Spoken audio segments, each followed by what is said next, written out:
Olá, que a graça e a paz do Senhor esteja contigo, seja muito bem-vindo ao meu canal. Quero convidar você que ainda não é inscrito a inscrever-se aqui no meu canal, a assistir o vídeo até o final para você conhecer o meu conteúdo e, se gostar, deixar o seu like aí para nos ajudar a fortalecer o nosso canal. Também compartilhar este canal nas suas redes sociais, com irmãos da igreja, família, amigos, enfim, com todos aqueles que amam a palavra de Deus. Você que já é inscrito, já acompanha o meu conteúdo, também seja muito bem-vindo, muito bem-vindo. Eu quero fazer mais um pedido para você, se estiver ao seu alcance. Eu vou deixar aqui no primeiro comentário fixado, no topo, o meu Pix, se você puder abençoar o meu canal, né, para nós melhorarmos aqui o nosso canal, será bem-vindo. Qualquer valor que você sentir no coração de nos abençoar vai ser bem-vindo e Deus vai te recompensar por isso. Hoje nós vamos estudar mais uma lição das revistas da CPAD, né, da classe dos adultos. Desta feita já a lição de número 9 do primeiro trimestre de 2023.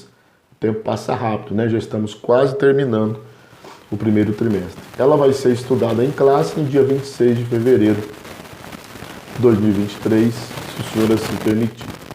O título da lição diz: O Avivamento Pentecostal no Brasil. Então nós temos aí, vamos estudar um pouco de como o avivamento pentecostal chegou na nossa nação. O texto áureo diz assim: E os que ouviram foram batizados em nome do Senhor Jesus.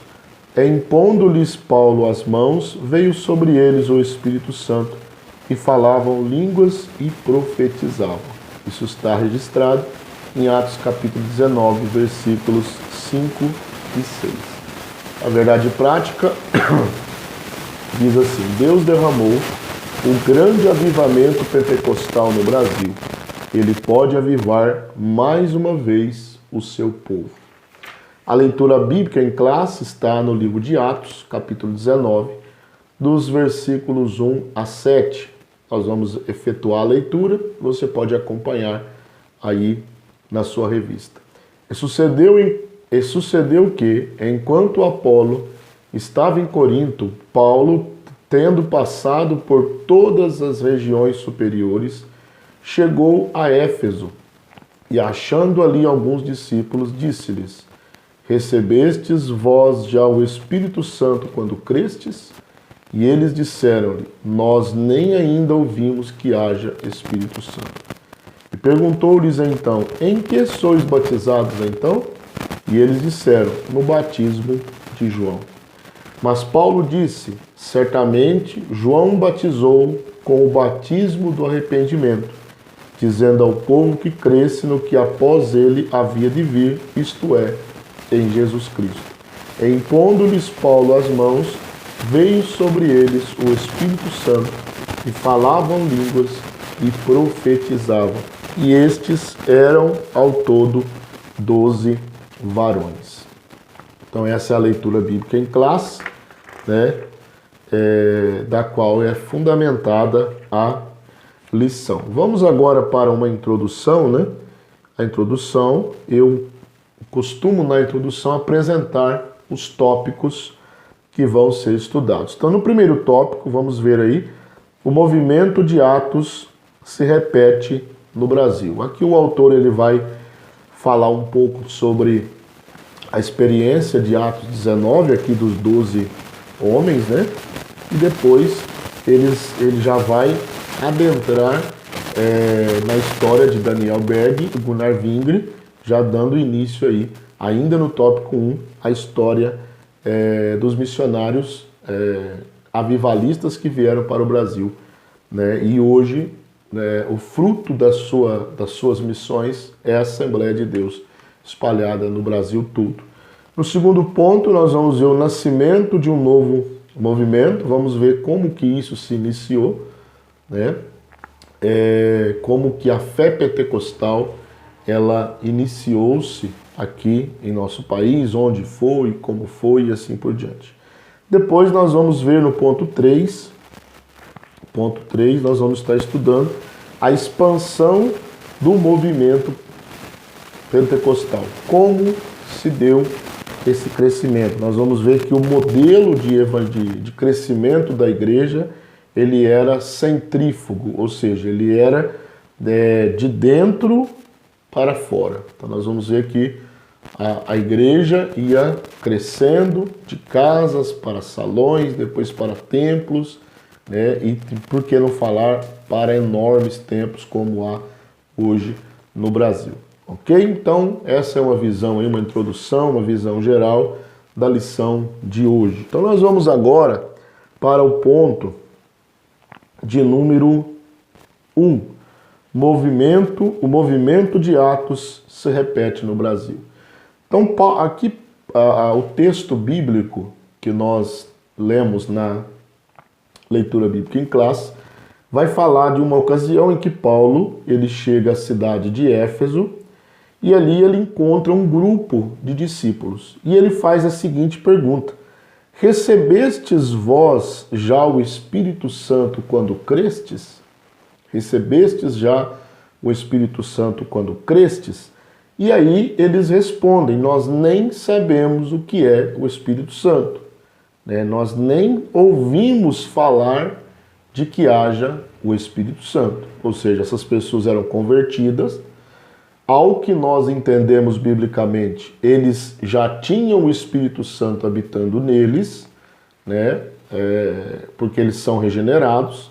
Porém, a alusão que Paulo faz do Espírito Santo, ele queria dizer o batismo no Espírito Santo. Porque depois vocês vão ver que Paulo ora, impõe as mãos e o Espírito Santo veio sobre eles. E aí eles começaram a falar em línguas e a profetizar. Então agora Paulo, ele impõe as mãos, como eu já disse, e aí eles são cheios do Espírito Santo. Então ainda nesse primeiro ponto aí, o Pentecostes entre os salvos, nós vamos ver que há duas, você que é pentecostal, principalmente o pentecostal clássico, sabe que há duas experiências, distintas uma da outra. Uma é a conversão, a regeneração, a salvação em Cristo. E a segunda experiência é o batismo no Espírito Santo, com a evidência inicial do falar em línguas. Tá bom? Então, os discípulos aqui em Éfeso, eles tinham experimentado uma parte, uma experiência, porém, e ainda estava faltando a outra experiência. Aí no subtópico 2 vai falar da mesma coisa, a mesma linha, a plenitude do Espírito. Então, aqui o apóstolo vai falar mais detalhadamente, aqui o autor vai falar mais detalhadamente, que há duas experiências distintas no livro de Atos. Primeiro, a experiência da salvação, que quem não é batizado no Espírito Santo, ele é salvo, se ele crê no sangue de Cristo, aceitou a Cristo, vive uma vida de santidade, esperando o Senhor Jesus, ele é salvo, não é o batismo no Espírito Santo que salva. Então, e depois há uma segunda experiência, que é o batismo no Espírito Santo. Então, os 12 varões ali de Éfeso, eles tinham experimentado a primeira experiência. E agora faltava a segunda, Então, eles receberam, segundo o versículo 3, receberam o Espírito Santo, Ou, melhor dizendo, versículo 6, Versículo 6, eles receberam o Espírito Santo e começaram a falar em línguas e a profetizar. Ok? Então, o falar em línguas é o sinal inicial de que alguém foi batizado no Espírito Santo. Subtópico 3 diz o seguinte: chamados por Deus. Então aqui agora nós já vamos entrar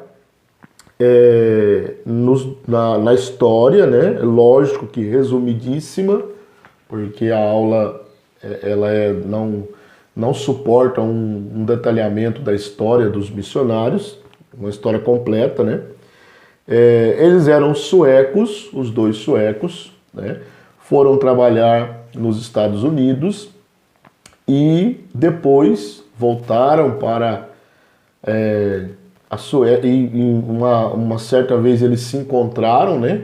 Numa cidade chamada South Bend, e ali eles, o Gunnar Wingre já tinha um contato com a fé pentecostal, já dirigiu uma igreja desse cunho, e os dois ali, eles então receberam uma revelação de uma profecia de que eles teriam que ir para um lugar chamado Pará. O Pará, segundo eles procuraram nos atlas daquela época, se encontrava no Brasil, na região norte do Brasil. Então, em 19 de novembro de 1910, eles chegam, né, ao Pará para cumprir o seu chamado missionário.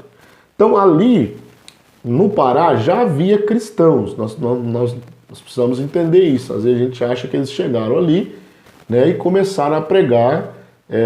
Não, ali já haviam cristãos que já tinham experimentado a experiência da salvação, mas não tinham ainda recebido o batismo no Espírito Santo. Daniel Berg e Gunnar Wingre, eles eram batistas, então eles vieram e foram acolhidos de primeira mão pelos batistas, tá? Depois nós vamos ver que houve esse rompimento. Então eles chegam ali e encontram cristãos salvos em Cristo, porém que ainda não haviam recebido a promessa do batismo no Espírito Santo. Muito semelhante à chegada de Paulo em Éfeso, né?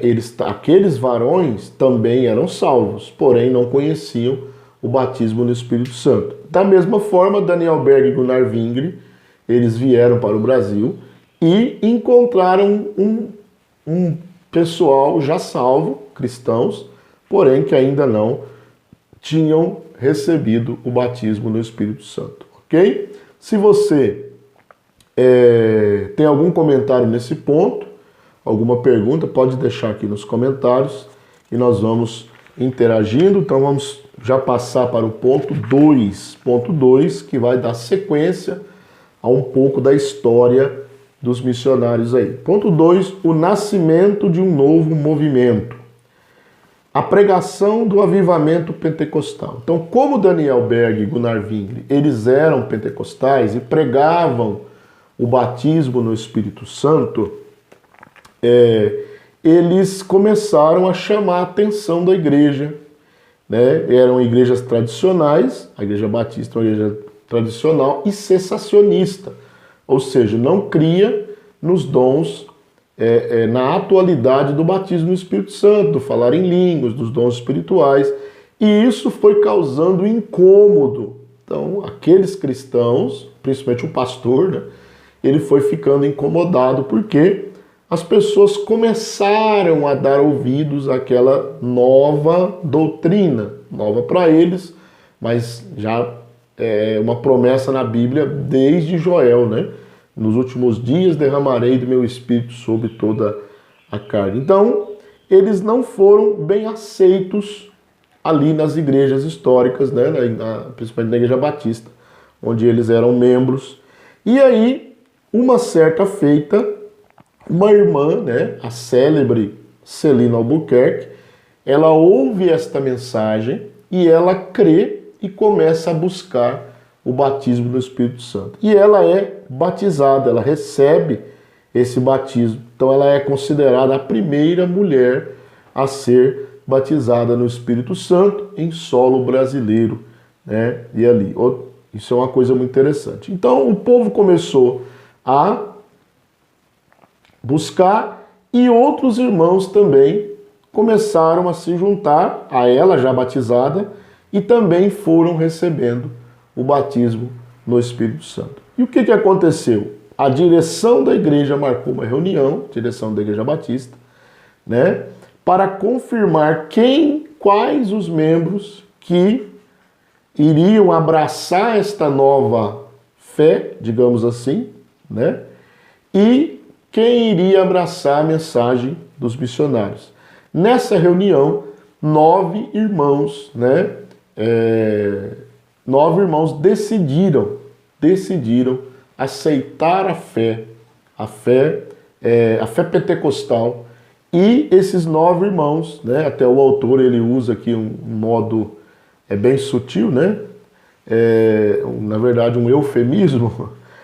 Nessa reunião, 9 irmãos se levantaram e foram convidados a deixar a igreja. Então eles, na verdade, foram expulsos, né? Porque o pastor não aceitava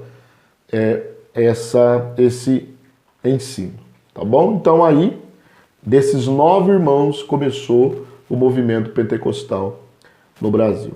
No ponto 2, crescimento e perseguição. E aí começou a perseguição aos cristãos pentecostais, né? Havia muitos inimigos que tentavam impedir os batismos, né? Quando os missionários iam batizar, muitas pessoas tentavam impedir, e há uma história, né? Nos livros que contam este regime. Você pode procurar na CPAD, há vários livros, né? Diário do Pioneiro e outros que contam a história da Assembleia de Deus no Brasil, outros que contam a história do início do movimento pentecostal no Brasil. Então há um registro de que uma vez um homem sacou um punhal para assassinar o missionário Gunnar Wingre. Olha que coisa interessante, né? E a irmã que foi batizada no Espírito Santo, Celina Albuquerque, a primeira, ela impediu o crime se jogando na frente do missionário. Olha que fé e que amor, né? Numa cidade chamada Mosqueiro, lá no interior do estado do Pará, um ponto de pregação foi cercado e foi apedrejado uma certa vez. Tudo está nos registros, tá? Então houve muita perseguição, mas o Senhor também ia dando livramentos, tá bom? E aí no ponto 3, como a fé pentecostal, ela crê, né? O pentecostal clássico, ele crê em manifestações divinas, em curas divinas. Temos alguns registros, né, que o autor aqui da revista nos deixou, tirados do livro Diário de um Pioneiro. Então tá ali uma vez, a Bíblia, o livro diz, né, que uma irmã foi curada de uma enfermidade nos lábios, uma enfermidade incurável, né? Outra vez Deus curou um paralítico e não podia falar, ele foi curado, né? E depois começou a frequentar os cultos. Uma criança, né, que estava com febre também foi curada. Um homem que tinha uma hérnia há 9 anos, isso tudo está tudo registrado no livro O Diário de um Pioneiro. Com uma hérnia, já há 9 anos também foi curado, né? Um homem que havia estado enfermo muitos meses com febre, porque naquela época, né, tinha muita doença ali, não tinha muita vacina e tal, principalmente a febre amarela, atacava muito o povo ali naquela região do Pará, né? Nós vemos também que esse homem que estava com febre, ele tinha, todo o seu corpo estava inchado, ele foi curado e foi batizado no Espírito Santo, né? Uma vez um homem que tinha perdido seu filho, viu que Deus ressuscitou imediatamente aquele filho e o tomou nos braços novamente, e a criança voltou à vida. Então aqui tem alguns relatos, é lógico que nem tudo foi registrado, eu creio que há muitas coisas que Deus usou os missionários, o Daniel Berg e Gunnar Wingre, para fazer obras maravilhosas aqui no solo brasileiro, que não estão registrados. Porém, Deus registrou na eternidade. Ok? Então aí nesse ponto 2, nós vimos aqui como que iniciou esse movimento pentecostal, algumas perseguições. É lógico, irmãos, que aqui é tudo bem resumido. Se você quiser saber, né, um pouco mais detalhado da história, procure na CPAD os livros ou em outra livraria, né, os livros que contam a história do movimento pentecostal no Brasil, que você vai ter um relato mais detalhado. Mas se você tiver alguma dúvida aqui, pode deixar aqui nos comentários e nós vamos interagindo aí com você. Então vamos para o ponto 3, né? O ponto 3. O ponto 3 vai falar sobre a expansão do avivamento pentecostal. Um modelo centrífugo. Por que centrífugo? Porque a igreja crescia de dentro para fora. Então, a Assembleia de Deus, e na verdade tem até hoje, se for olhar, um sistema de crescimento centrífugo, ou seja, os cultos começam geralmente numa casa, né? A igreja cresceu assim no tempo dos missionários. Dali a casa fica pequena, eles passam para um salão, porque às vezes não tem como construir o templo ainda. O salão também fica pequeno, eles começam então a construir o templo, né? E as pessoas vão chegando e vão se salvando. Então há uma evangelização de casa em casa, evangelização nos hospitais, nas escolas, pelas ruas. E aí os irmãos vão buscando um local mais amplo para acomodar o povo, porque a semente brota mesmo, né? A semente da palavra de Deus no movimento pentecostal, ela brota de uma forma espetacular. E aí também temos o subtópico 2, um crescimento acentuado. Então, os pentecostais no Brasil não crescem porque buscam pessoas em outras igrejas. Isso aqui é muito importante, né? É o famoso pescar em aquário, tá? O pentecostal clássico, que preza pela palavra de Deus, ele não fica pescando em aquário, ele vai buscar as almas perdidas. Eles evangelizam, eles discipulam essas almas e depois elas são batizadas, né? E passam a ser membros da igreja. Então você nota que os pentecostais, a Assembleia de Deus, ela tem um trabalho muito forte na questão de evangelização no Brasil. É por isso que cresce desta maneira, né? Então nós vimos aí que esse crescimento, essa expansão, ela é centrífuga, né? Ou seja, de dentro para fora. Cada membro batizado no Espírito Santo, talvez até não batizado ainda, mas se preocupam com a evangelização, se preocupam em buscar as almas lá fora para o reino de Deus, ok? Vamos fazer agora uma breve recapitulação, uma recapitulação do que nós vimos, né? Hoje, lá no primeiro ponto, você se lembra que nós vimos aí o movimento de Atos se repete no Brasil, porque foi semelhante, né? Paulo chega em Éfeso e os discípulos já são salvos, porém não eram batizados no Espírito Santo. Daniel Berg e Gunnar Vingres chegam no Brasil e encontram a mesma situação. Igrejas já, Igreja Batista, havia outras igrejas, logicamente, mas eles eram da Igreja Batista, eram salvos, porém não tinham recebido o poder do Espírito Santo. Então é isso que nós vimos aqui e o início da história da chegada deles aqui no Brasil. Depois do ponto 2, nós vimos o nascimento de um novo movimento. Como que iniciou isso? A primeira mulher, Celina Albuquerque, batizada no Espírito Santo, depois 9 irmãos abraçaram esta causa, né, e saíram da Igreja Batista e formaram o que se chama hoje de Assembleia de Deus. Vimos também que eles foram perseguidos, mas Deus também trabalhou através de milagres e curas.